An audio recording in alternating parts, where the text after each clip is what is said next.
McCain also used the lose the campaign line in that CBS interview. Let's turn now to our own Eugene Robinson, also, of course, associate editor, columnist of the Washington Post. Good evening, Gene. Evening, Keith. First, this would have to become news rather than being edited out by CBS, which apparently didn't know or didn't care the story it had in front of it. But should the notion actually catch on that Senator McCain got the fundamental facts of the surge wrong, he put the chicken before the egg or the cart before the horse, while he was attempting to bash his opponent for not understanding the fundamental facts about the surge, what happens if Senator Surge is caught in either a very big lie or a very big mistake?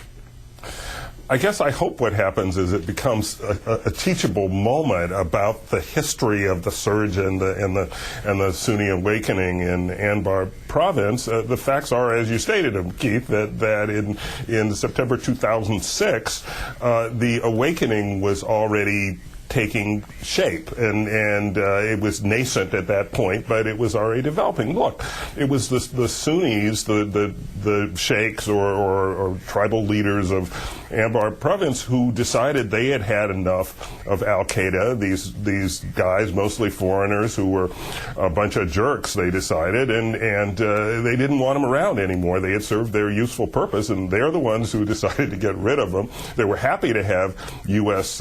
help, U.S. largesse in getting rid of these characters, but it was their decision, it was their impetus, and it came well before the surge was even a notion, much less before any of the surge troops actually got there.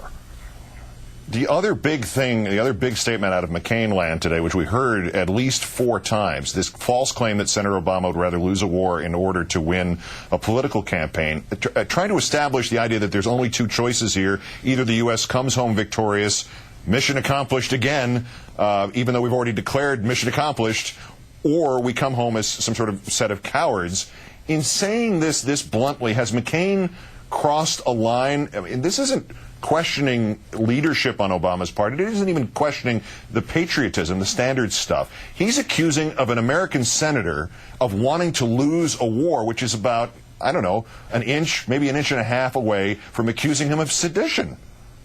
Well, this is tough stuff. It's awfully early to be bringing out the, a bottle of the hard stuff like this, and you would think that then maybe, in the eve of the election or something like that, if things look bad for McCain, you'd be hearing rhetoric like this. But here's what I wonder, though. I mean, is this just rhetoric? This dichotomy that gets set up, we win or we lose in Iraq, whereas what's really happening in Iraq, of course, is A, more an occupation than a war, B, a very complicated situation in which, the kind of World War II concept of, we win or we lose. Well, whatever happens, we win some, we lose some, and it's going to be shades of gray no matter what happens. And I certainly hope Senator McCain understands that reality, and so I guess in that sense, I hope it's just rhetoric, whether appropriate or not, and not, actually the way he sees things in Iraq. Because if he's waiting for some sort of, handing over of swords to General MacArthur at the end of this, it ain't going to happen. Yeah, don't get the Missouri out of mothballs for this. Hey, let me get back to the Sunni Awakening, thing here.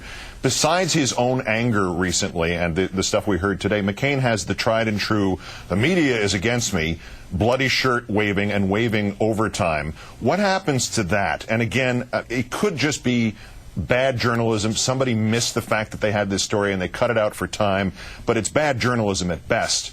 But when it proves that CBS News edited out the only news that it had in its interview with him, and the only news was controversial, and it showed him in a bad light, this looks like they did him an incredible favor. What happens to the media hates me angle if the media didn't hate him? I think we'll still hear more of the media hates me argument. You remember that football player who wore the jersey, he hate me on the back? I mean, it's kind of they hate me is what I'm thinking about. But, things are getting bad when you start attacking the media like that. Again, it's awfully early for that sort of thing.